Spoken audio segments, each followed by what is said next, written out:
update from last week when I showed you the devastation that the storm, the first storm here in the city of Duluth, had brought to the beach and the Lakewalk here in Canal Park. First of all, I had showed you a picture of the crib that used to be out there in the water. It had been pushed by the waves up here. So it's a little more interesting for tourists and locals to come and see it because you couldn't out in the water.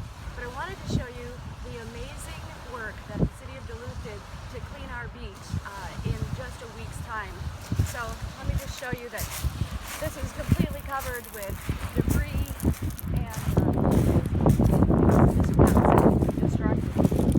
They've cleaned up the beach. Of course, you'll see a lot of the driftwood is still here, but that adds to the beauty, and I'd actually like a couple of pieces, but I know I'm not supposed to take it. And now I'm going to bring you up to behind the Hampton. So if you watched the first video, you'd be able to see what there was to clean up and what it looks like now. So if you had a chance to see the video from last week, then you know that rock like this was heaped along with snow and ice over the top of the Lakewalk. Now look at it. The boardwalk was almost invisible under the rock. You couldn't really see it other than the little bit of edge. So once again, kudos to the City of Duluth staff for getting out here and making it usable for the Thanksgiving weekend.